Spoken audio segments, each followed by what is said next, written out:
Bonsoir, madame, messieurs, bienvenue à cette nouvelle édition de Géopolis, c'est exclusivement sur Equinox Télévision. L'actualité au sein de l'Union des populations du Cameroun, UPC, s'est emballée ces dernières semaines avec une polémique sur l'appel du secrétaire général à la formation d'un gouvernement d'union nationale autour de Paul Biya. Des jours après, notre invité, le docteur Balaguel Nkot-Pierre, revient sur cette affaire. Mais c'est aussi l'occasion pour nous d'évoquer avec lui l'Union des populations du Cameroun, les élections de cette année au Cameroun encore, la crise anglophone et les perspectives pour notre pays dans les jours, les mois et années qui viennent. Bonsoir, docteur Balaguel Nkot-Pierre. Bonsoir, Louis. Alors, vous êtes le secrétaire général de l'Union des populations du Cameroun depuis octobre 2017. Oui, c'est bien cela. À la faveur du congrès de votre parti. C'est ça, c'est bien cela. Vous étiez là, Equinox était là. Voilà. Et donc, merci d'avoir accepté notre invitation. D'entrée de jeu, comment est-ce que l'UPC se porte aujourd'hui, monsieur le secrétaire général? Bon, moi, à mon avis, l'UPC se porte très bien. Et la situation sur le terrain, on va très vite. Très vite, parce qu'en quelques mois, on a pu installer beaucoup de sections et de coordinations régionales. Les sections l'UDFEC, la coordination de l'UDFEC et de la JDC. L'UDFEC, ce sont les femmes. Ce sont les femmes, la JDC, ce sont les jeunes. Ce sont les jeunes. Donc ça va très vite. Ça va très vite et très bien. Voilà. Alors, comme je le disais à l'entame de cette émission, il y a eu une polémique ces dernières semaines. Vous êtes intervenu chez l'un de nos confrères et vous avez déclaré au cours de cette émission que vous appeliez à la formation d'un gouvernement d'union nationale autour de la personne de Paul Biya. Alors, cela a été compris comme un appel en soutien à la candidature de Paul Biya pour l'élection présidentielle 2018, mais vous dites non, ce n'est pas le cas. De quoi s'agit-il exactement? Bon, moi, c'est pas le cas, c'est le cas. La situation, c'est que quand vous êtes un leader politique, vous analysez la situation, vous menez les troupes, vous allez, vous faites vos pas en sachant là où vous allez. Alors, donc, on n'entre pas en politique de manière brutale et de manière imaginaire. La situation actuelle du pays, c'est que nous sommes dans un pays qui n'était pas comme ça avant, mais il y a des troubles. Oui. Et on peut même dire qu'il y a une guérilla dans le nord-ouest et le sud-ouest. À l'est, il y a des gens qui pénètrent de temps en temps, peut-être pour chercher du bétail et tout. On connaît ça. Et au nord, il y a la situation de Boko Haram. Bon, alors, dans ces conditions, les élections qui vont se passer sont des élections qui ne vont pas se passer dans tout le territoire national. Donc, l'analyse de la situation entre nous, les Camerounais, nous amène à une situation où les élections ne vont pas se passer très bien dans le nord-ouest et le sud-ouest. Mais si vous savez l'histoire de l'UPC, c'est que si Oumi aurait accepté d'aller dans l'Union française avec le Cameroun oriental, peut-être qu'il aurait été chef de gouvernement, il aurait même été. Mais il a refusé. Il a dit qu'il faut tout le Cameroun. Et c'est pour cela que nous sommes dans l'Union des populations du Cameroun. Tout le Cameroun. Maintenant, le Cameroun part de plus de 700 000 km². On saucissonne, jusqu'à rester avec les 475 et quelque chose que nous avons maintenant. Ça, suite à ce que nous avons eu au référendum. Oui. N'oubliez pas que le référendum, c'est au référendum qu'on a perdu ce qu'on appelle le Cameroun occidental du Nord, le Northern Cameroun. Alors, nous savons très bien que le résultat global aurait été en faveur de l'union de la zone anglophone qui s'alliait au Cameroun. Mais je vous pose une question, c'est vous qui me posez la question, mais qu'est-ce qui fait que un pays comme la Grande-Bretagne, le Royaume-Uni, savent très bien que ce pays s'appelait le Cameroun. Mais ils ont fait un référendum pour prendre un pays qui s'appelait le Cameroun, le relier au Nigeria, au lieu de le ramener au Cameroun. Bon, alors, vous trouvez que c'était pas une manœuvre correcte? Mais c'était une manœuvre. Vous comprenez qu'à un certain moment, parce que les gens vont commencer à parler de la communauté internationale et tout ça là. Il faut voir là où les problèmes ont commencé. Bon, maintenant que nous sommes à l'intérieur des problèmes, l'Union des populations du Cameroun, fondamentalement, est pour tout le Cameroun à la fois. Et donc participer à une élection où on sait que tout le Cameroun ne serait pas là, ça nous fait mal au cœur, parce que c'est pour cela que les gens sont morts. Bon, maintenant, qu'est-ce qu'il faut faire, puisque la situation est là? Une des solutions était, n'est-ce pas, de proroger les élections, de prendre toutes les mesures pour pacifier le pays et d'aller vers les élections présidentielles. Bon, maintenant, apparemment, la Constitution ne permet pas au président de la République de proroger la présidentielle. Bon, l'une des voies aurait été, pour un pays sérieux, d'aller vers un dialogue national et de mettre une plateforme de prorogation des élections. Parce que c'est notre pays. Mais c'est quand même la question du dialogue. On en entend parler beaucoup, monsieur le secrétaire général. Vous dites vous-même un pays sérieux, donc vous supposez qu'il y a un manque de sérieux sur la question du dialogue? Oui, parce qu'à un certain moment, et les gens qui refusent, et les gens qui poussent vers le dialogue, il n'y a pas une plateforme d'entente. Parce que les gens veulent profiter du dialogue pour amener d'autres problèmes. Il y a des problèmes qui ne peuvent pas discuter dans le dialogue, par exemple, parce que vous voyez qu'ils ne pourraient pas discuter. Bon, il y a des problèmes parce que les gens, à un certain moment, dès que vous parlez de dialogue, eux commencent à mener le code électoral et tout ça. Un dialogue doit être sur un point précis. Dans le cas actuel des choses. Mais là, vous m'avez... Oui, non, vous avez votre... vous m'avez dédié. Je disais donc que dans la situation actuelle, on ne peut pas proroger les élections. Moi, comment est-ce que l'UPC peut aller mettre les scrutateurs dans ces zones qui sont en trouble? Vous n'en avez pas les moyens. Vous n'avez pas les moyens puisque la situation ne vous permet même pas de mettre les scrutateurs là-bas. Et puisque quand vous allez dans une élection, il faut que les gens soient là pour vérifier les votes en votre faveur. Vos propres gens doivent être là. Bon, dans la situation actuelle, tout qu'on fait, c'est que le président actuel va gagner les élections. Est-ce que vous ne savez pas une attitude de résignation de votre part? Vous dites, vous êtes le secrétaire général d'un parti politique qui est le plus ancien du Cameroun et vous dites, dans la situation actuelle, le président va gagner les élections. Mais moi, vous fondez sur quoi? Moi, j'ai fait une analyse avec vous. Je vous dis que si je vais maintenant dans le nord-ouest, je n'ai pas la possibilité de mettre les scrutateurs là-bas. Les scrutateurs, c'est les gens qui vérifient dans les bureaux de vote. Je ne peux pas. Dans le nord, ça sera même aussi difficile. Même dans une partie de l'Est. Donc, en réalité, pour dire, nous tous ne sommes pas préparés dans ces élections-là. Maintenant, on a un président, c'est un Camerounais. Et n'oubliez pas que nous sommes dans l'Union des populations du Cameroun. Ce n'est pas mettre des Camerounais contre d'autres Camerounais. Bon, c'est un Camerounais qui est en train de diriger le pays. Il a l'expérience nécessaire. Et on dit que dans les conditions actuelles où il y a la guerre, tout ce qu'on veut, c'est la pacification de ces pays.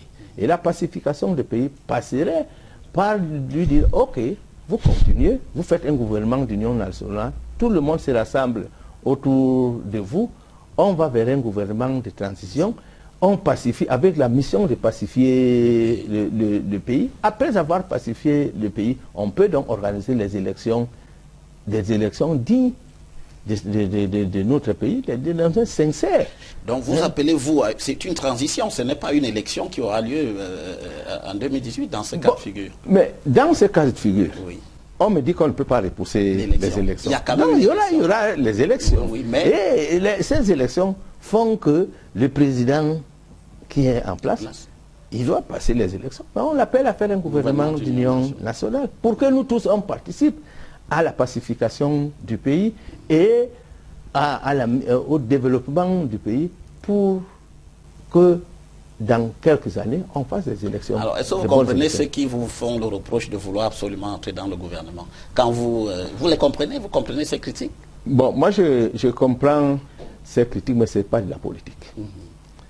La politique, c'est de faire les analyses de la situation sur le terrain. Ils font la politique. Ils me disent qu'il faut un candidat pour aller de l'UPC. C'est ce que votre présidente dit, par exemple. Madame Habib a dit qu'il faut un candidat de l'UPC. Un candidat de l'UPC, quand vous allez aux élections, ce n'est pas l'amusement. Ce n'est pas la farce. Ce n'est pas les enfantillages. Quand vous allez dans une élection, c'est que vous vous préparez pour gagner ou bien pour avoir un bon score. Tout est moins. Vous n'allez pas dans une élection où, à un certain moment, vous faites de la farce là-bas. Pourquoi il dit ça? Moi, je ne comprends pas. Parce qu'il faut préparer les élections. Il y a de l'argent qu'il faut avoir. Il y a les ressources humaines qu'il faut avoir. Nous avons un projet de société. Et quand la situation ne permet pas qu'on aille dans les élections, il ne faut toujours pas oublier que nous sommes tous des Camerounais. Quand la situation ne nous permet pas d'aller aux élections, on peut trouver un mécanisme pour que notre pays soit bien dirigé et qu'on aille dans le développement du pays. C'était ça qu'il s'agit. Pour dire que bon, on veut être membre du gouvernement. Quand vous êtes membre du gouvernement, c'est pour travailler.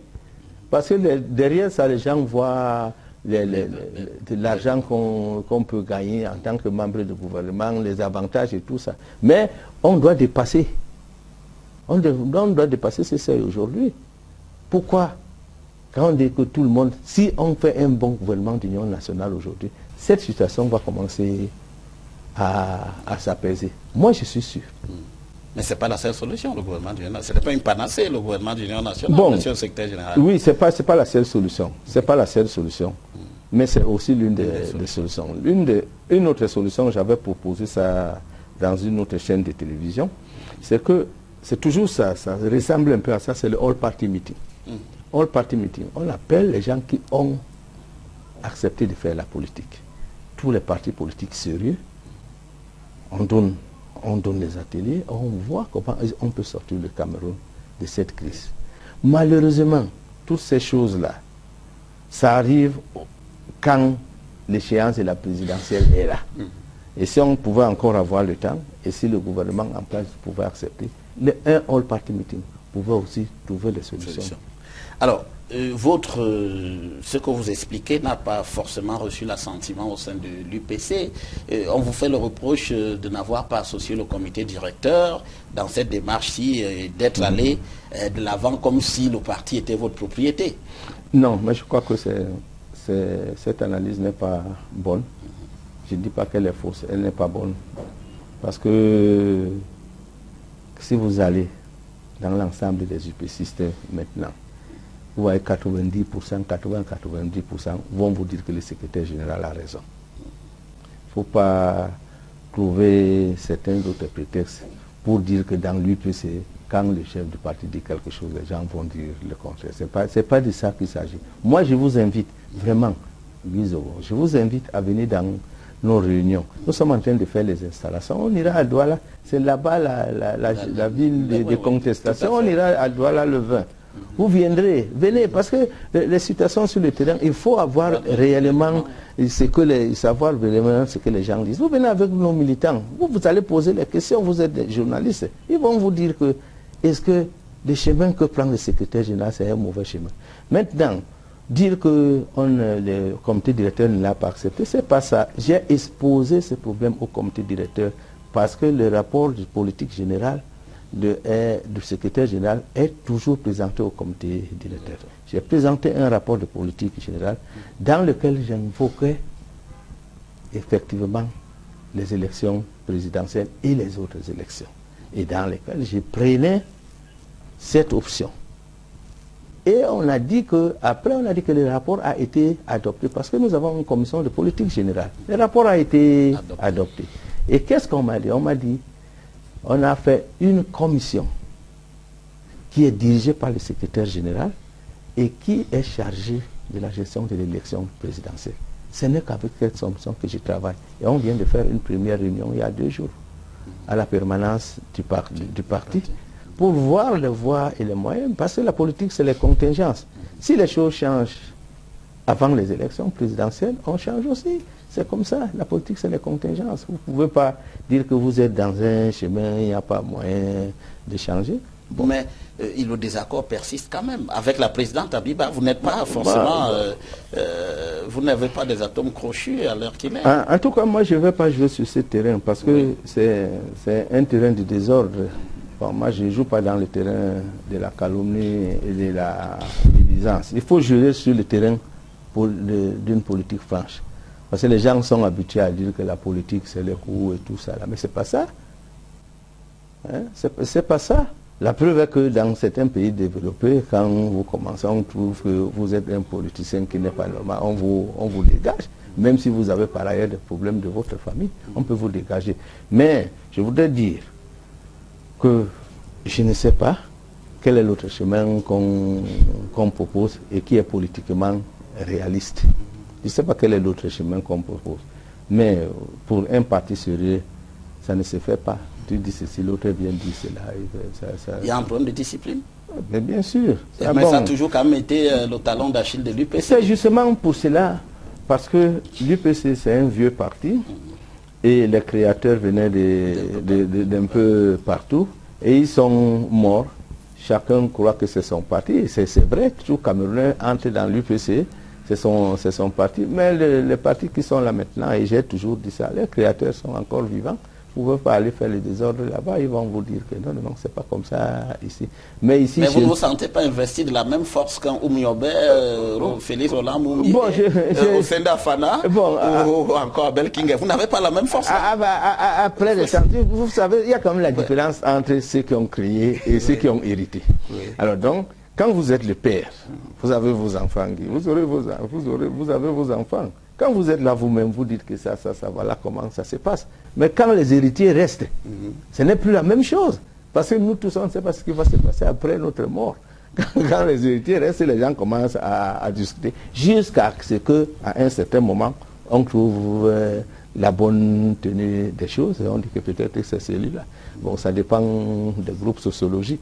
Mais dans l'UPC, tout le monde est héritier. Et les gens viennent parler n'importe quoi. Mais ce qu'il faut éviter, c'est les calomnies, la médisance et même de la jalousie. Voilà. Alors, mais ce qu'il faut observer, c'est que quand vous dites qu'il faut un gouvernement d'union nationale autour du président Paul Biya, quelque part, vous excluez l'hypothèse de discuter avec un Maurice Kamto, par exemple, avec Akeremouna, avec Bernard Djongan, avec Hilaire Kamga, qui sont aussi candidats déclarés à l'élection présidentielle. Vous avez d'emblée exclu cette hypothèse. Il n'y a pas, pour vous, il n'y a que le RDPC. Alors, oui, mais moi, je suis clair. Est-ce que je ne vais pas contourner comme ça, là? Chaque fois que vous amenez le fédéralisme avec l'Union des populations du Cameroun, ça ne marche pas. S'il y a des gens qui sont dans l'Union des populations du Cameroun, parler sécessionnisme et fédéralisme, on peut parler avec c'est pour cela que je dis qu'ils sont à l'intérieur comme des traîtres. Parce que l'Union des populations du Cameroun était panafricaniste. Tout à fait. Voilà, donc on voulait faire l'État, les États-Unis d'Afrique. On n'était pas là pour faire la fédération au niveau du Cameroun.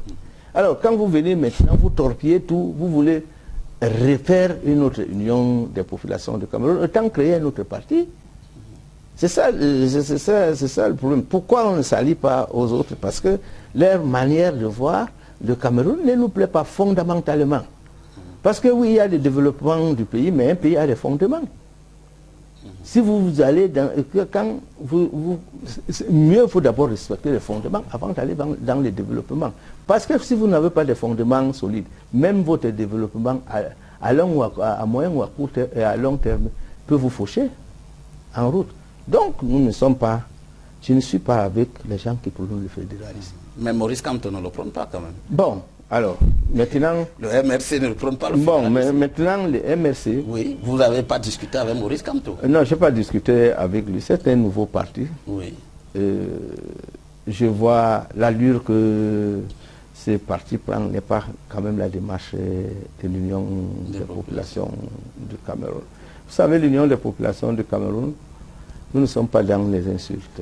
Nous ne sommes pas, je ne dis pas qu'ils insultent, nous ne sommes pas dans la contestation pour la contestation. C'est beaucoup plus la proposition des solutions. Et nous prenons toujours que tous les partis soient ensemble, qu'on discute pour le développement du Cameroun. C'est pour cela que s'il y avait un parti unique au Cameroun, ça devrait être l'Union des populations du Cameroun. Alors, vous avez fait cette proposition, et que vous répond-on en face? Vous avez discuté avec le RDPC, après avoir déclaré qu'il fallait un gouvernement d'union nationale, vous discutez avec le RDPC? Vous avez vu qui? Le président de la République? Mais pourquoi vous volez cette information? C'est que les Camerounais sachent. Non. Les Camerounais doivent savoir. C'est qu'un parti politique doit prendre des positions au cours des échéances.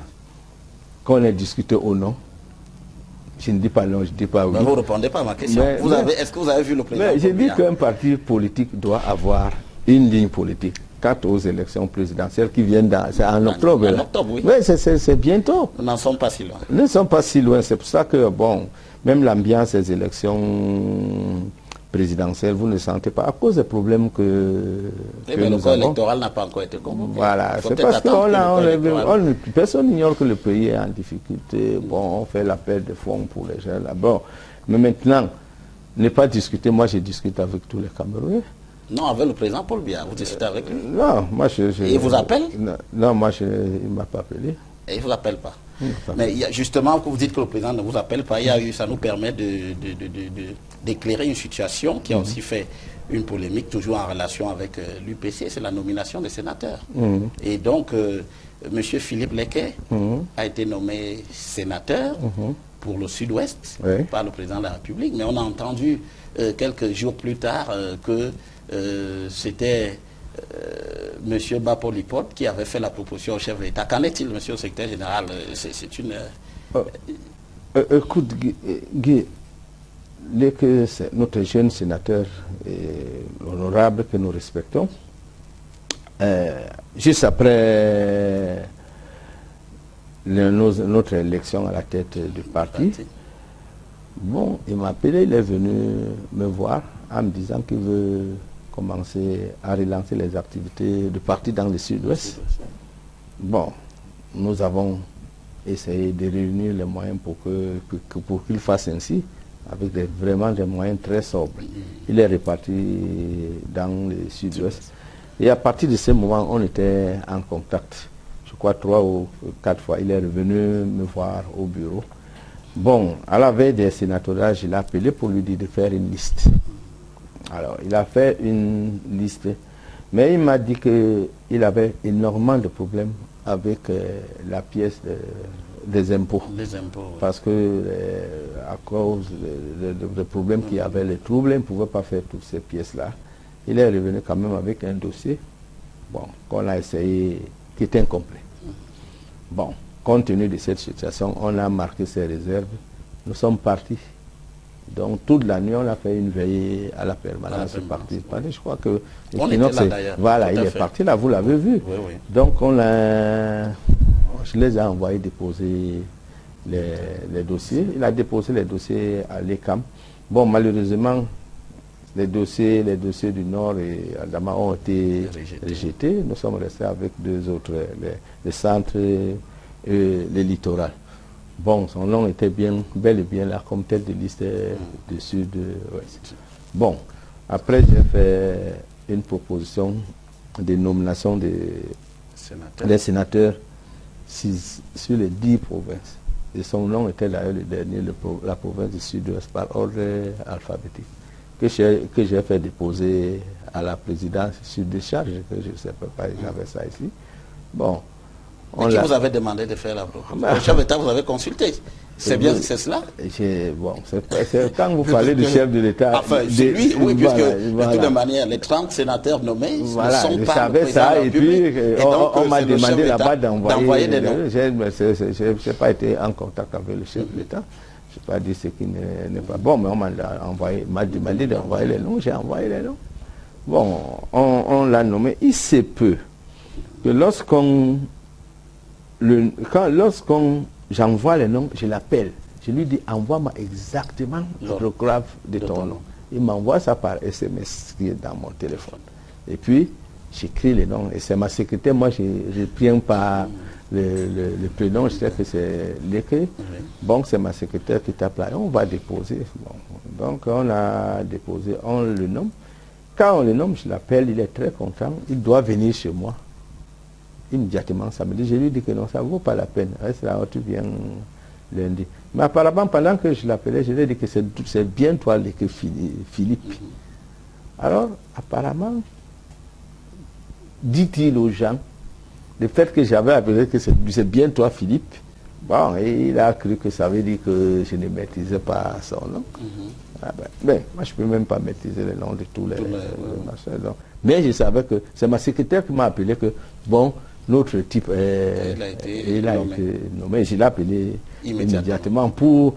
En fait, j'ai posé la question pour qu'on entre dans la... On a bien causé, mais après, il a été détourné. Bon, c'est des jeunes. Bon, moi, qu'est-ce que je pouvais faire?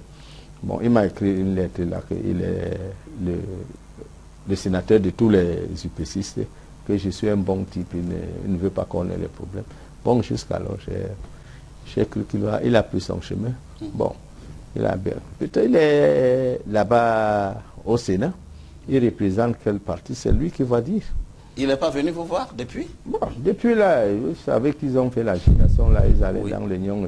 Oui, bah justement, qu'est-ce qui s'est passé à Ezeka? Bon, il y a eu, apparemment, il y a eu quelques frictions là-bas. Vous n'étiez pas là, c'est pas... Moi, je n'étais pas là, mais les gens avaient marre de ça. Il n'y a pas de secrétaire général dans un parti politique. Là, quand vous n'avez pas de statut, vous ne pouvez pas jouer un certain rôle. En philosophie, c'est simple, on disait les statuts et les rôles. Oui. Vous n'avez pas de statut, moi je ne peux pas quitter là maintenant, je porte une robe d'avocat, je m'en vais là-bas, je commence à plaider. Même le ministre de la Justice, il ne peut pas aller porter une robe d'avocat. Quand vous n'avez pas un statut, vous ne jouez pas ce rôle. Et là, il fait que quand vous êtes député de la nation, jouez le rôle de député. Quand vous êtes secrétaire général de l'Union des populations de Cameroun, on joue le rôle de secrétaire général de l'Union des populations. Malheureusement, il voulait jouer les deux rôles, ce à quoi les populations de l'Union lui ont dit que ce n'est pas comme ça. La première fois, la deuxième fois, et cette fois-ci, on lui a dit que dans ces conditions, vous ne descendez pas. Parce que ça va encore amener les...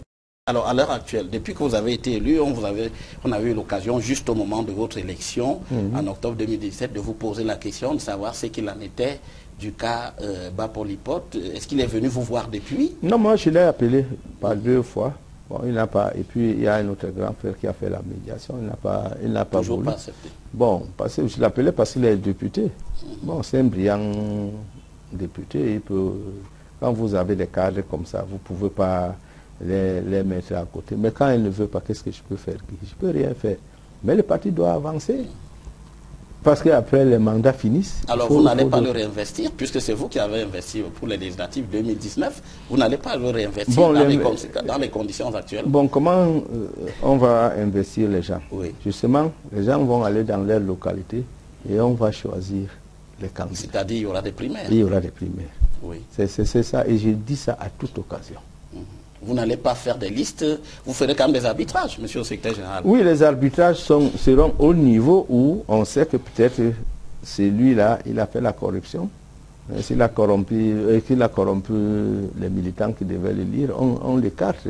Ou bien si on sait qu'il a des antécédents qui peuvent nous disqualifier la liste, on va le faire.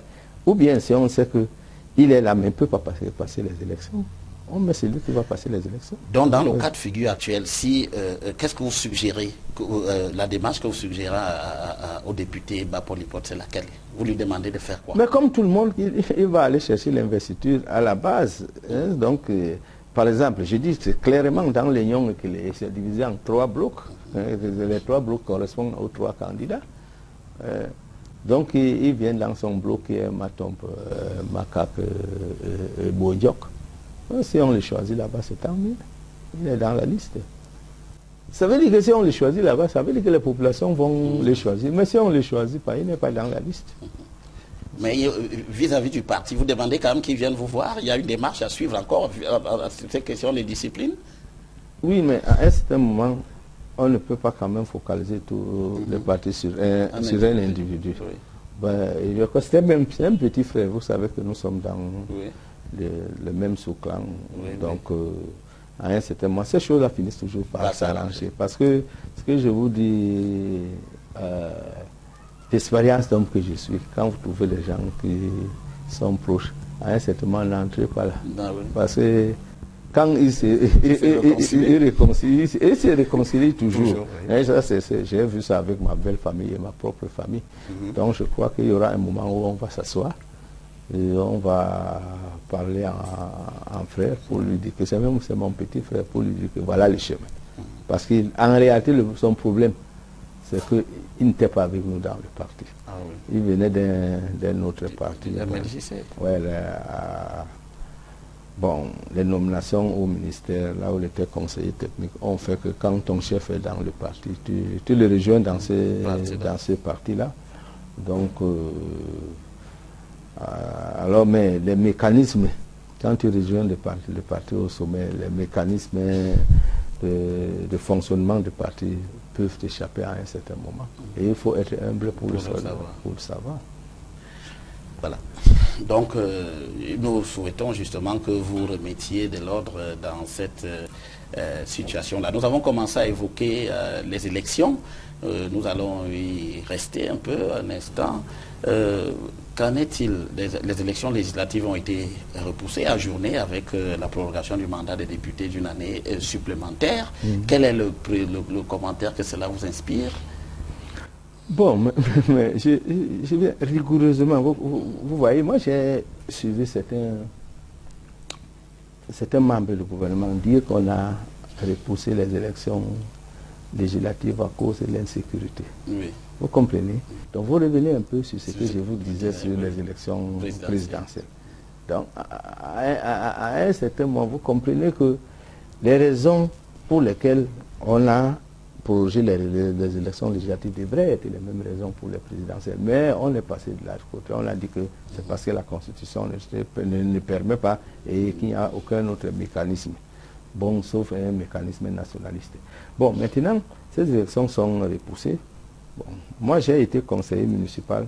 La première fois, au lieu de 5 ans, j'ai fait 7 ans. Oui, tout à fait. La deuxième fois, au lieu de 5 ans, j'ai fait 7 ans. Ça veut dire que j'ai été conseiller municipal pendant 14 ans de l'UPC dans ma zone natale. Donc, mais ça là, je crois que les députés, ils sont contents parce qu'ils vont continuer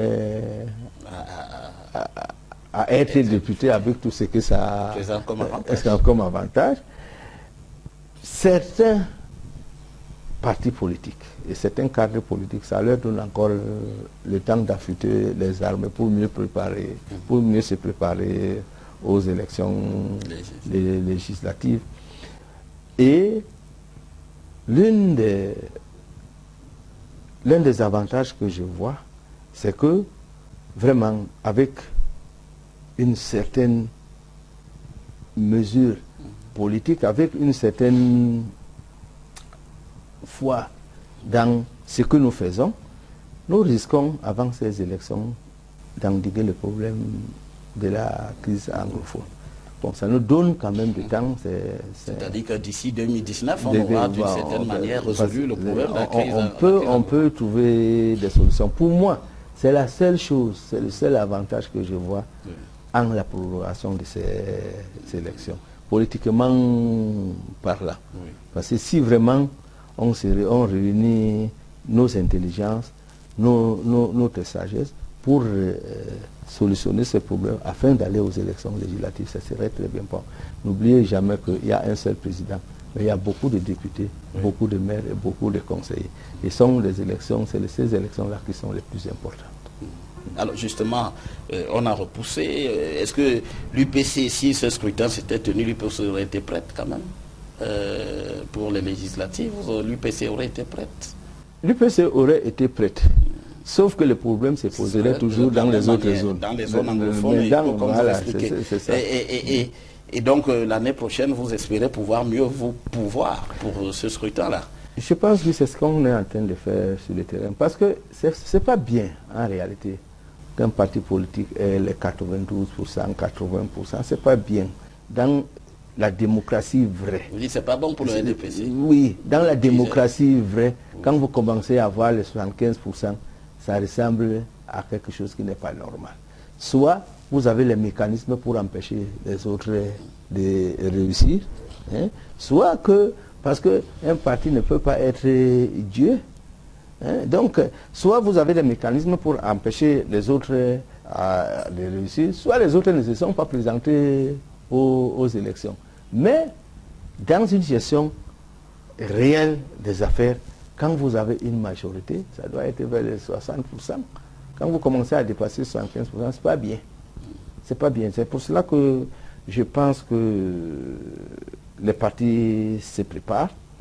Il faudrait remanier un peu le code électoral, parce que maintenant, là, on dit que c'est le rapport de l'ECAM qui fait foi. Ça veut dire que même avec vos scrutateurs et tout ça, là, bon... Mais c'est le rapport de l'ECAM qui fait foi. Bon, maintenant, les gens qui disent que c'est la même personne qui nomme les gens à l'ECAM et tout ça, là, est-ce qu'ils ont tort? Ils n'ont pas tort. Donc ces choses-là... C'est ces sujets-là dont vous discuterez dans le gouvernement d'Union nationale, c'est justement ces sujets-là. Parce qu'il faut assainir le climat politique pour que celui qui est politiquement fort gagne. Il ne faut pas que les gens gagnent parce qu'ils sont là. Et qu'ils ont les textes qui les protègent.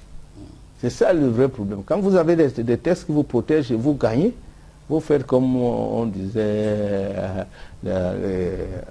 au secondaire, à vaincre sans péril, donc triompher sans gloire, avec Racine et tout ça. Oui, tout à fait. C'est ça. C'est ça. Donc, justement, mais les élections, en dehors de ces législatives, on n'a pas parlé encore des municipales, mais les présidentielles sont là. J'évoquais avec vous tout à l'heure quelques autres candidats. Pour vous, c'est acquis, Paul Biya sera candidat? Bon, moi je ne suis pas dans le LDPC, mais oui, quand je vois les appels à la candidature et tout ça, je crois qu'il sera candidat. Mais s'il n'est pas candidat, la donne va changer. La donne va changer. Et l'UPC va s'adapter aussi. Bon, je vais vous faire une anecdote, hein, si vous voulez, très bien. Alors, la tortue avait sa mère qui était très malade. Et puis, la tortue a dit, comme je suis très lié à ma mère, si ma mère meurt, on va nous enterrer ensemble. Maintenant, bien entendu, la mère est décédée. On a commencé à creuser la tombe. Alors, la tombe, plus la tombe avançait, la tortue venait, elle regarde la tombe, et elle dit, plus la tombe avance, je regarde la tombe, plus elle avance, moi aussi je vais changer les idées. Alors donc, plus la tortue a vu que maintenant c'est la réalité ici. Oui. Bon, je vais changer les idées. Donc, le problème qui se passe en politique, la politique c'est un peu ça. Mais si les choses sont dans la ligne que vous avez tracée, vous continuez. Vous continuez. Et je vous ai dit, la perception de ce pays où on croit qu'il y a des Camerounais d'un genre et des Camerounais de l'autre genre, c'est faux. Parce que le même problème, vous m'avez posé le problème, par exemple, des distensions au sein de l'Union des populations du Cameroun. Qui vous dit que ces partis-là, dans 20 ans, n'auront pas les mêmes? Parce que ce sont les mêmes Camerounais. C'est les mêmes Camerounais qui se recrutent ici. Là. Moi, je connais beaucoup de gens qui étaient à l'UPC, qui sont dans le RDPC, d'autres dans le RDPC qui sont maintenant à l'UPC, d'autres plein de MRJC et tout ça. Là. Donc, c'est les mêmes Camerounais. Il faut toujours avoir en tête que même les partis qui en face, ce sont les Camerounais. Il ne faut pas dire que ce sont des Camerounais d'un genre. Et que si on met la machine en marche, et on met une bonne structure de gouvernement, et on met un gouvernement d'union nationale qui impose une certaine manière de faire, les gens vont changer de comportement. Pour changer un pays, ce n'est pas une affaire de qu'on dit que... J'ai entendu les gens dire que oh, dans ces pays-là, vraiment, même dans 5 ans, on va pas, les gens ont quelle mentalité. C'est faux, Guy. Il n'y a pas question de mentalité des gens. Moi, le délégué de la sûreté est venu ici tout le temps. Moi, quand j'allais au travail, j'avais des contrôles, au moins 4 contrôles en route, en quittant de Mendong jusqu'en Colbison. Mais quand elle est venue, elle a dit qu'il n'y a pas de contrôle. Le lendemain, il n'y a plus. Quand il y a un chef, il y a un chef.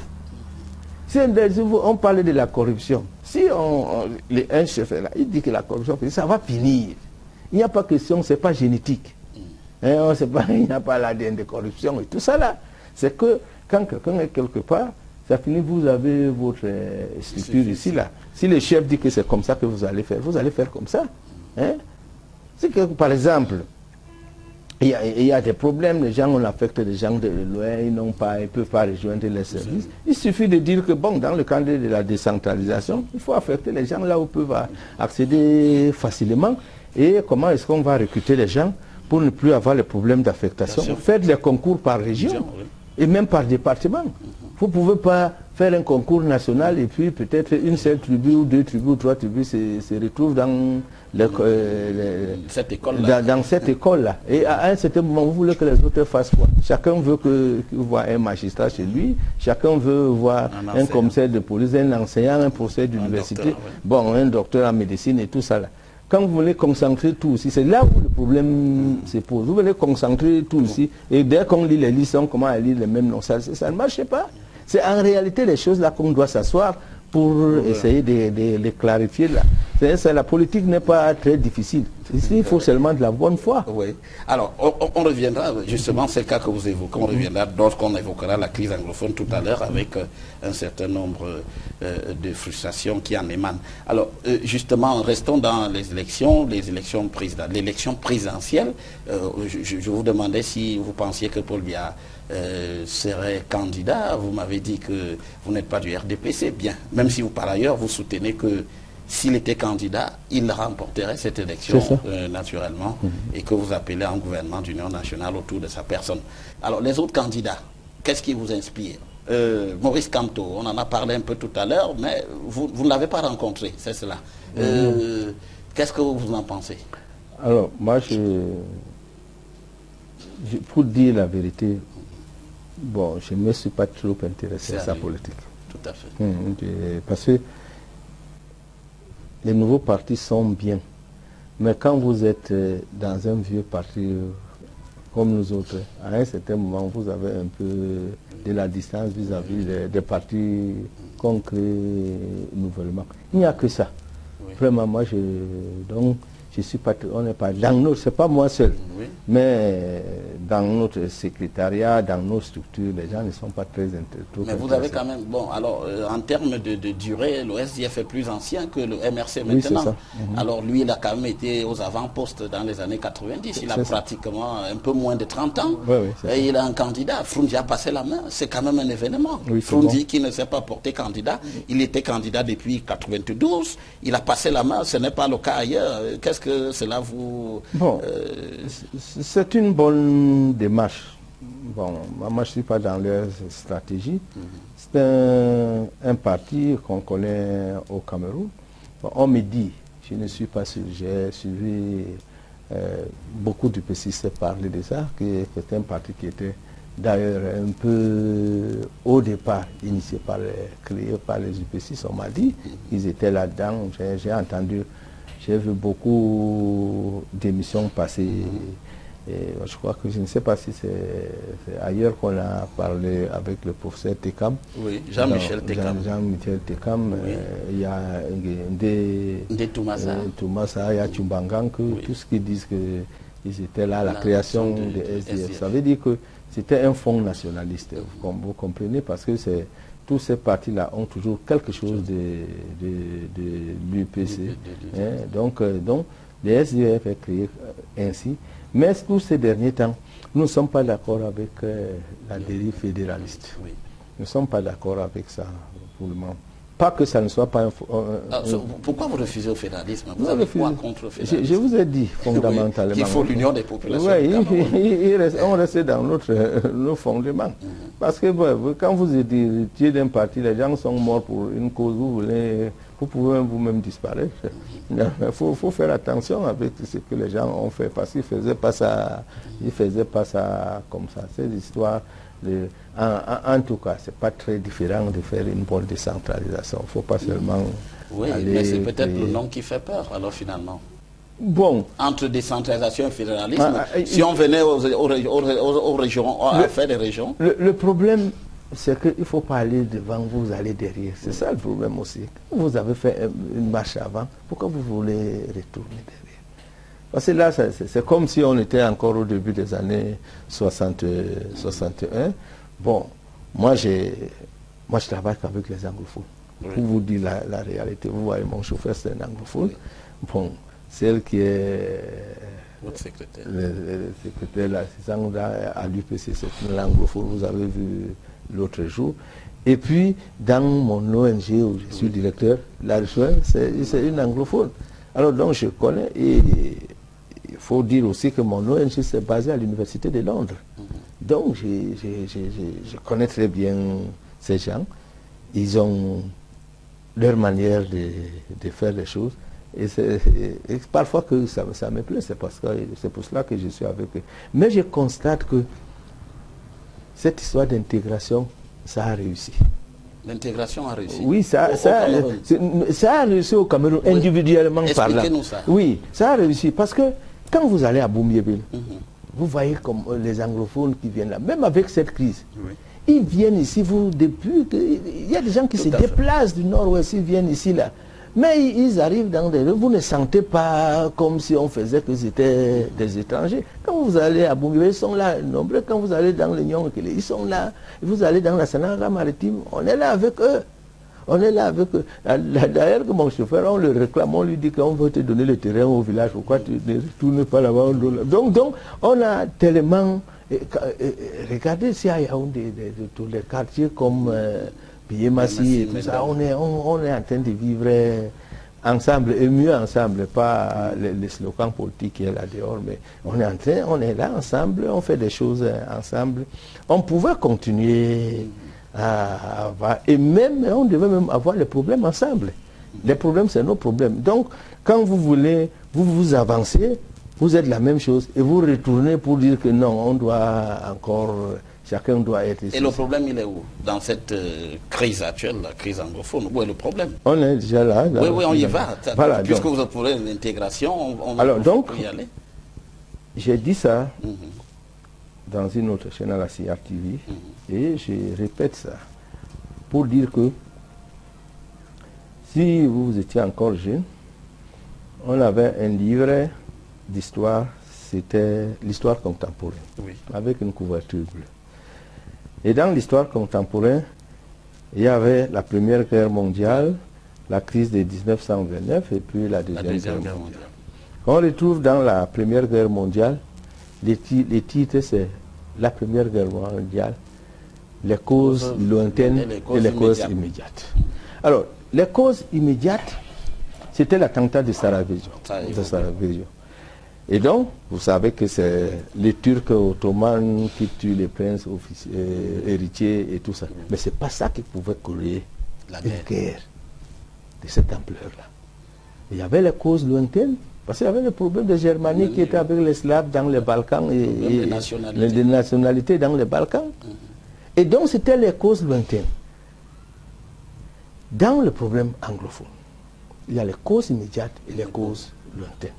Vous voyez maintenant qu'on a résolu les causes immédiates, mais ça a réveillé les causes lointaines et la crise demeure. C'est pour cela que la leçon ici, c'est que chaque fois qu'il y a un problème, il faut regarder ça de manière froide et objective. Les causes immédiates, c'était quoi? Le common law. L'éducation, le système éducatif. Et puis le problème de l'université de Boya. Voilà les causes immédiates. C'est des choses qu'on sait qu'on a une constitution qui dit que nous avons deux formes d'éducation, deux formes de loi et tout ça là. On aurait pu laisser avec le common law. Maintenant qu'à l'ENAM, il y a une filière de common law. Vous voyez, on est en train de rattraper ce qu'on aurait pu faire immédiatement. Maintenant, ça a fait, les gens défilent, bon, on les fait asseoir les gens par terre et tout ça. Là. Maintenant, dans le système éducatif, c'est la même chose, on devait reconnaître, on reconnaît ça, c'est rien. Et il faut, quand on dit le vivre ensemble, il y a la diversité là, derrière. Quand vous dites même vivre ensemble, ça veut dire que vous savez que nous sommes différents. Alors, le problème qui s'est posé, là on a résolu le problème de l'université de Boya. Je crois qu'il y avait un problème de 10 000 francs là, des choses comme ça là. Et puis là, le banc, tout est résolu, mais il restait les cours. Les gens sont donc revenus sur la partition du Cameroun, on parlait anglais, on fait ceci et cela. Et ils sont revenus et ils s'arrêtent justement à ce niveau. En 1961. Oui. C'est pour cela que, de tout temps, l'UPC rappelle que l'histoire du Cameroun ne commence pas là en 61. Ils ont oublié qu'on avait un pays qui avait plus de 700 000 km² et que c'est ce pays qui s'appelait le Cameroun. Et qu'à force de saucissonner ça, le pays ne fait que se rétrécir. Et on va où? Alors, donc, maintenant, qu'est-ce qui est dans le fond? Le fond était des problèmes socio-économiques. Les gens se disent que, bon, comme nous ne parlons pas le français, on ne nous donne pas ça, on ne donne pas ça, on ne donne pas ça.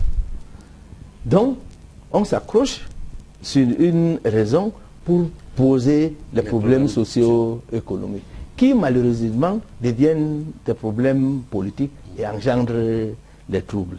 Parce que quand ils font les troubles, ils disent qu'on n'a pas ça, on n'a pas ça, on ne nomme pas ceci, on ne nomme pas ceci, on ne nomme pas cela. C'est ça. Et ce pays, dès qu'on nomme un ministre, il va chez lui, et un DG, il va chez lui pour faire la fête. Bon, est-ce que c'est une bonne chose? Peut-être pour les gens qui l'ont nommé, mais ça peut frustrer aussi les gens qui sont à côté. Et quand vous allez 3-4 fois chez vous, quand vous a nommé les gens qui n'ont rien vous regardent à la télé et que c'est vous qui avez les médias, vous montrez comment les gens vont chez eux, ils font les fêtes, ils promettent les choses. Alors que... Donc, je ne dis pas que c'est tout simplement pour les anglophones, mais vous comprenez que, politiquement parlant, c'est ça qui a amené les questions. Maintenant, c'est aussi facile à résoudre. Dire fédéralisme, dire ceci là, bon, c'est une forme de gouvernement, mais nous sommes des Africains. Nous savons aujourd'hui que chaque localité a ses propres problèmes. Chaque localité ayant ses propres problèmes, la décentralisation est la voie qui résout ça. Même nous qui sommes dans le centre, je ne sais pas si vous êtes dans la Léké, voilà. Les problèmes de la Léké ne sont pas exactement les mêmes problèmes que l'Union Équilibre. Mais davantage, les problèmes du centre peuvent être à peu près les mêmes, mais sans que ce soit les mêmes problèmes que les problèmes de l'Ouest. Alors, donc, décentraliser et dire qu'il y a quelqu'un qui est à Yaoundé, qui va tout faire. Et dans la loi de la décentralisation, ils ont mis une petite phrase là que le transfert des ressources n'est pas exclusif. N'est pas exclusif, ça veut dire que vos 100 millions qui sont ici, qu'on devait envoyer à la Léké, peuvent être gérés à partir du gouvernement, de pouvoir central. Et c'est ça qui crée problème. Et donc on doit changer ça.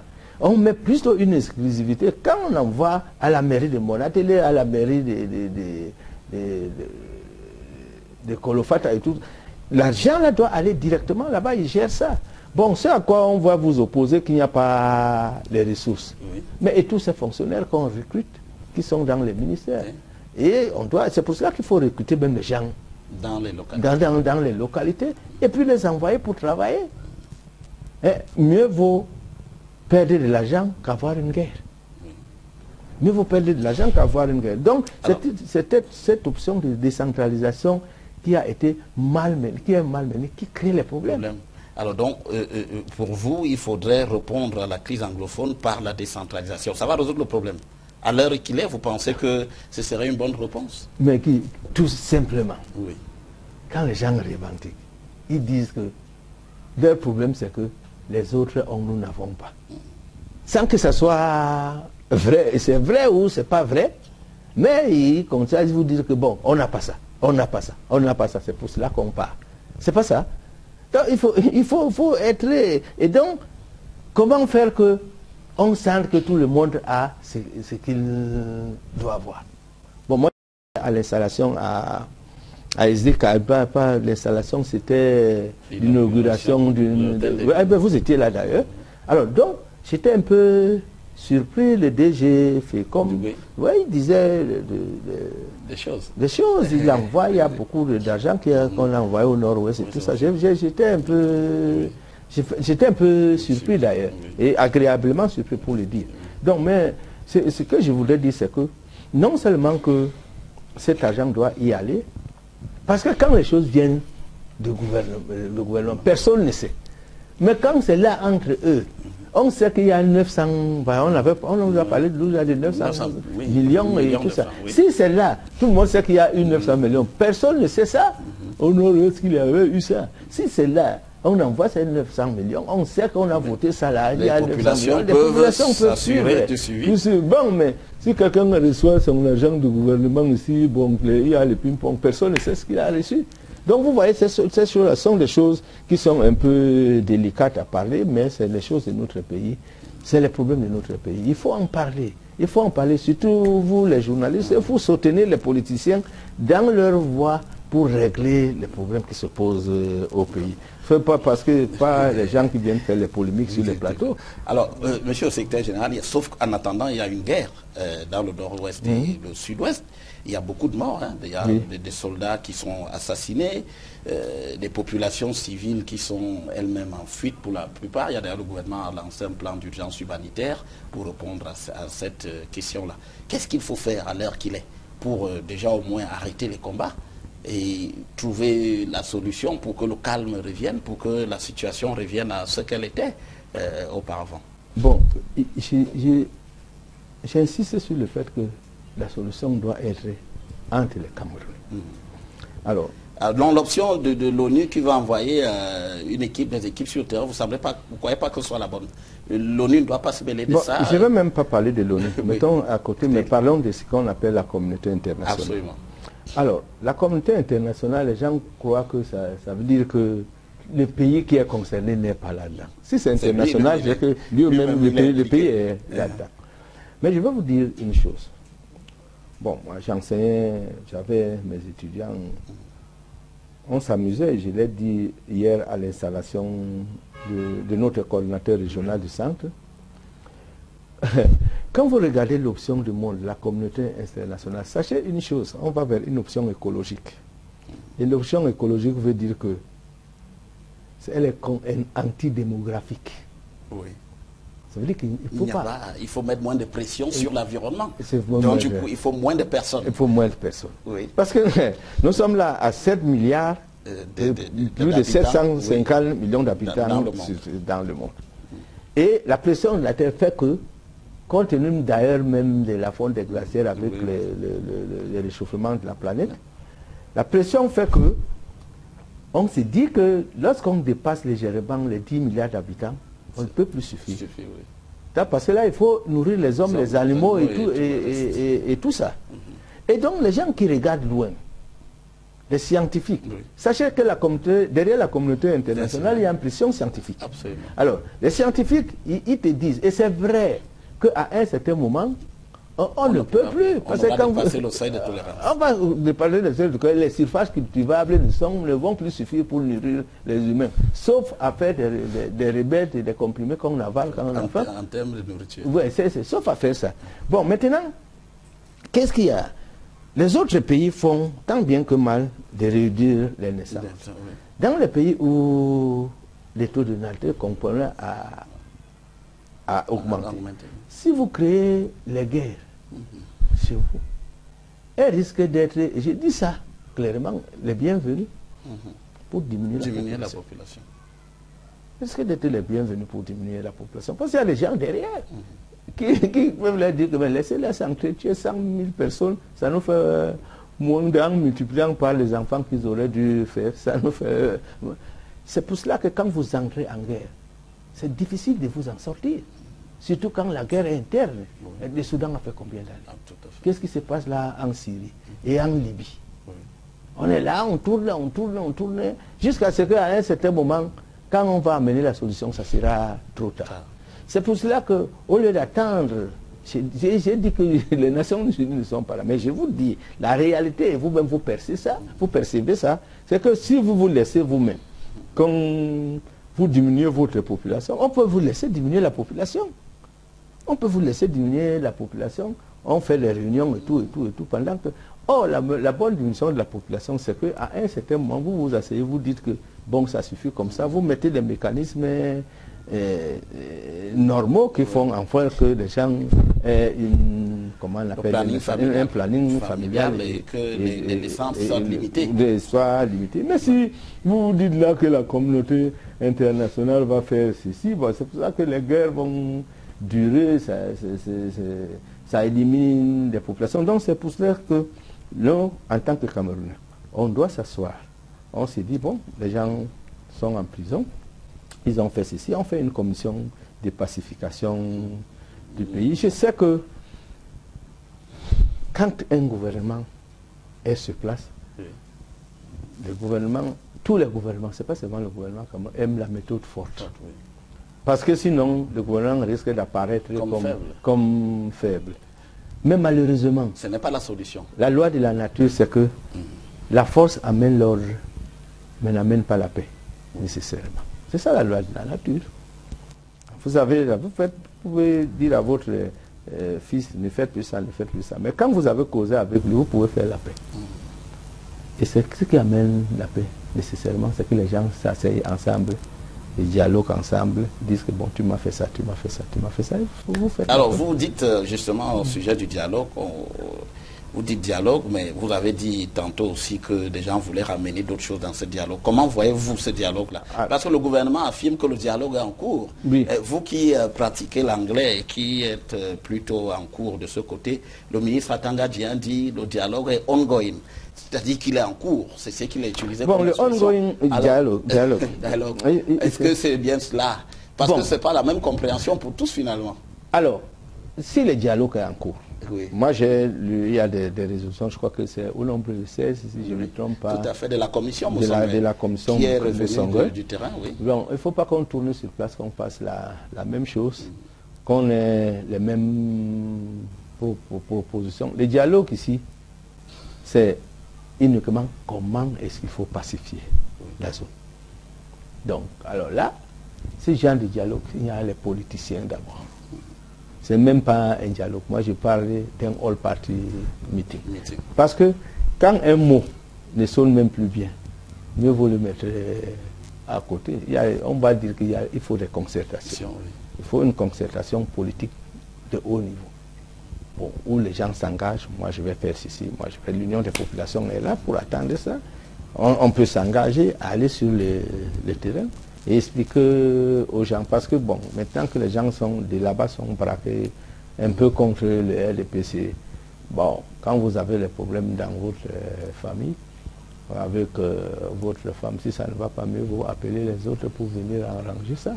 C'est comme je vois ça. Parce que le mot dialogue, là, les gens prennent ça parfois comme faiblesse, parfois on ne met même pas les termes de dialogue. On dialogue pourquoi? C'est pour cela qu'il faut un seul point à l'ordre du jour. On convoque les partis politiques. Ce n'est pas une affaire difficile. On dit que voilà la solution que nous proposons. Bon, l'une des solutions, par exemple, moi je crois qu'il faut rapidement une commission de pacification et on va voir dans quelle mesure on... Alors vous mettez quoi dans la commission? D'autres ont dit vérité et réconciliation. Et vous mettez quoi? Ceux qui ont commis par exemple des actes délictueux dans le nord-ouest ou le sud-ouest, par exemple qui ont tué des soldats, on fait quoi d'eux? Bon, mais est-ce que vous pensez que ces choses-là, ça arrive seulement au Cameroun? C'est pas la première fois que ça arrive dans un pays. Malheureusement, on l'a vu dans certains pays, les gens sortis de ces commissions et faire partie des gouvernements et tout ça. Malheureusement, c'est ça la politique. C'est ça la politique. On a vu des gens qui étaient, je cite pas, vous connaissez les pays, et même des pays africains, où les gens ont été dans ces choses-là.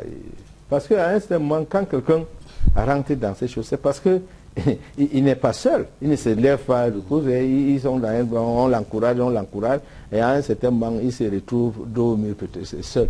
C'est ça qui se passe en politique. À un certain moment, il y a des gens qui se retrouvent là en prison parce qu'ils ont été poussés. À un certain moment, c'est eux qui doivent payer les pots cassés maintenant. Et maintenant, ce sont les jeunes qui meurent, que ce soit ceux qui disent qu'ils sont dans le sécessionnisme et que les militaires, c'est notre jeune population qui est en train de mourir. Ce n'est pas les gens de mon âge qui sont là-bas sur le terrain. Mais est-ce qu'on a assez fait? Est-ce qu'on a assez fait? Est-ce que justement la question du dialogue elle bloque actuellement? Si on dit que le dialogue est en cours, la commission a par exemple recueilli, vous l'avez rappelé vous aussi, toutes les attentes des populations sur le terrain. Donc vous dites qu'il faut appeler les partis politiques, il faut faire une commission pour en venir là. Mais est-ce que le président Paul Biya, à votre avis, entend ces appels? Bon, moi je ne peux pas vous dire, je ne sais pas comment ça se passe là-bas. C'est un politicien, il a beaucoup d'expérience par rapport à beaucoup de situations.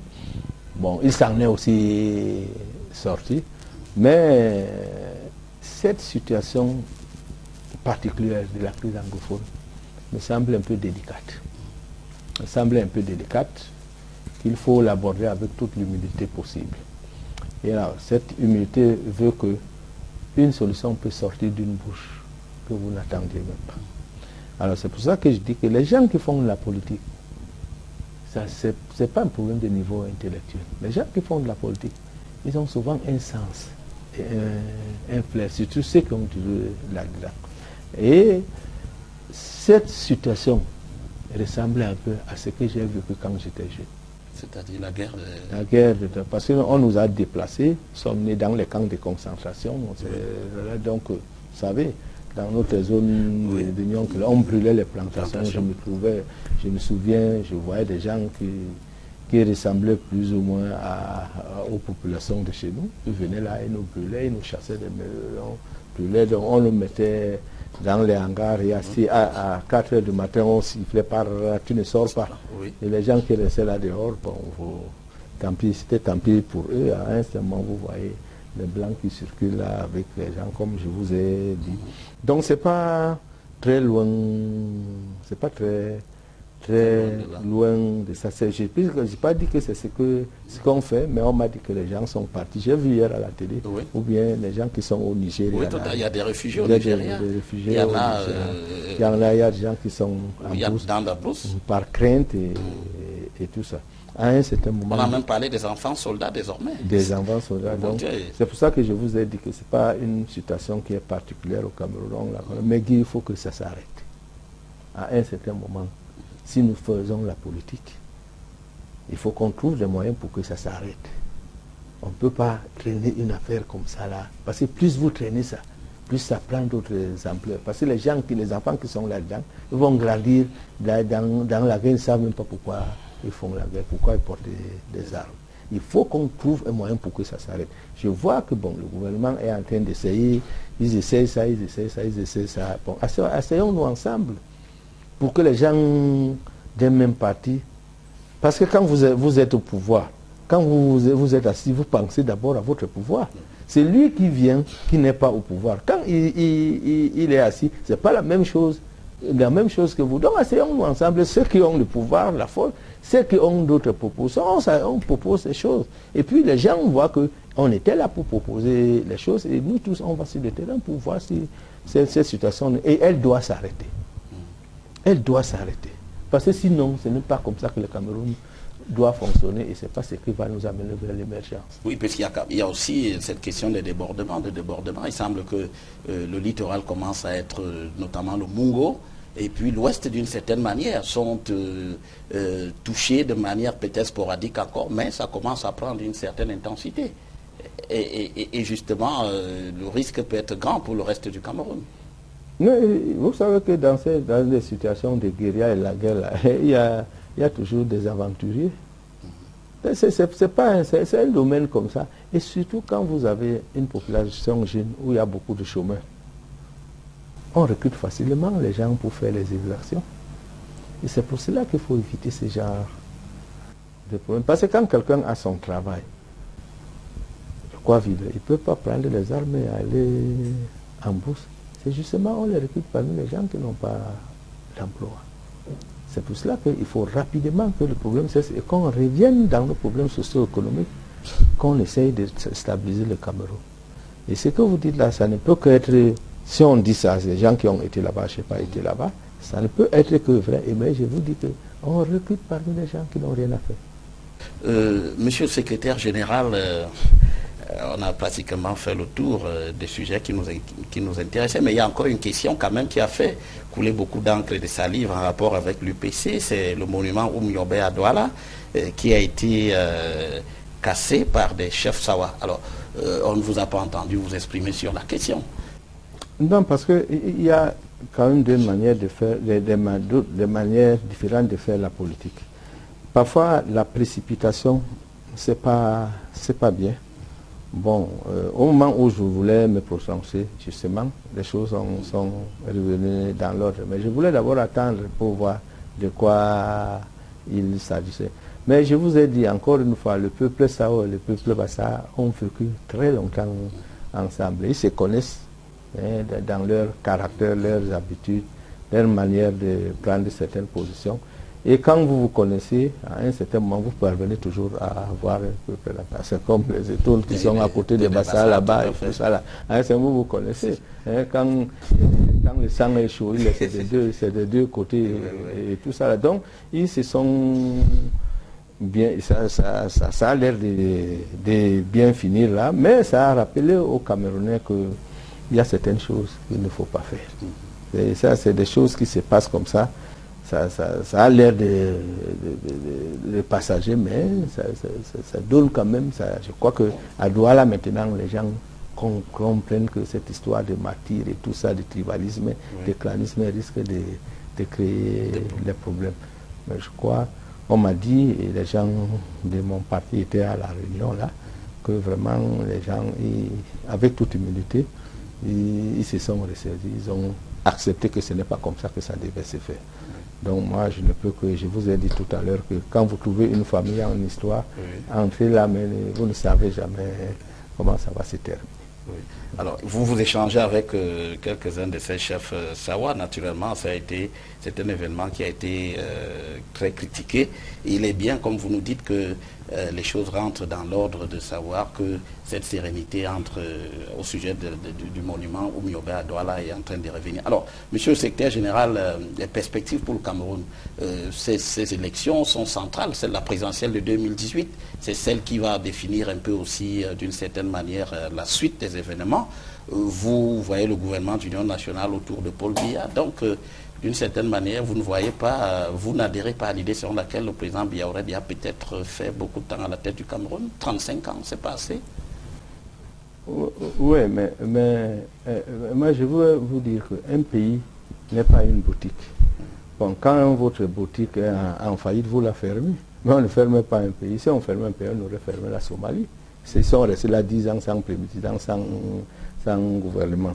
Bon, maintenant, il a été là. Il a été là. Nous attendons. Nous sommes quand même africains. Ce que nous devons éviter, c'est une transition brutale. C'est ça qu'on évite. Bon, on ne peut pas dire qu'il n'a rien fait de toute sa vie. Mais les gens disent qu'il aurait pu faire autrement. Avec toute humilité, vous êtes dans un gouvernement. Sachez que vous pouvez faire ça, on vous dit que non. La voie aurait été cela. Bon, il a duré à la tête du gouvernement. Bon, mais 35 ans. 35 ans. Bon. Maintenant, là, qu'est-ce que vous voulez dans la situation actuelle? On aurait pu attendre à un changement depuis très longtemps d'ailleurs qu'il est là. On attendait que les gens fassent 10 ans et partent. Mais la situation est comme elle est. Et je vous ai dit, pour qu'il y ait un bon changement, il faut que la situation soit claire au nord-ouest, au sud-ouest. Vraiment, je ne veux pas changer parce que je ne vois pas autrement. Alors, je ne vois pas autrement. Faire une agitation aussi maintenant, ce n'est pas bien pour nous. Et il faut éviter qu'à un certain moment, les corps étrangers commencent à entrer dans notre pays. Que le semblant de paix que nous avons, ça a tourné à quelque chose qu'on ne peut plus contrôler. Alors donc l'Union des populations du Cameroun choisit la voie de cette paix-là pour le moment. Et donc vous projetez cela, vous pensez, vous, si on vous demandait de faire un pronostic, qu'on pourrait revenir à peu près à quel délai à suffisamment de sérénité sur l'ensemble du Cameroun? Alors le délai de sérénité, Peut-être que je ne comprends pas très bien la question. Oui, quel est le temps que vous voyez pour qu'on arrive à faire tout cela?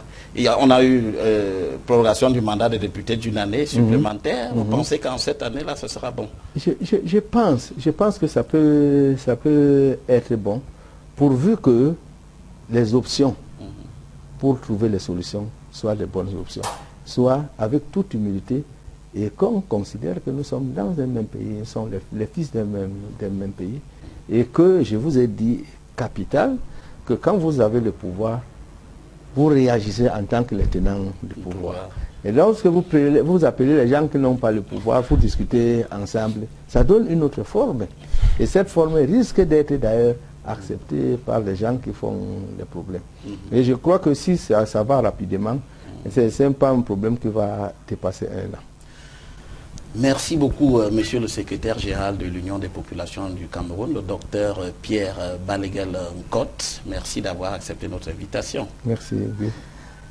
Merci aussi à vous, chers téléspectateurs, de nous avoir suivis pendant cet entretien. C'est exclusivement dans le cadre de Géopolis sur Equinox Télévision. Madame, monsieur, je vous donne rendez-vous dimanche prochain lorsqu'il sera 20h30 pour une nouvelle édition de Géopolis. En attendant, ne zappez pas, restez en compagnie de nos programmes. À très bientôt.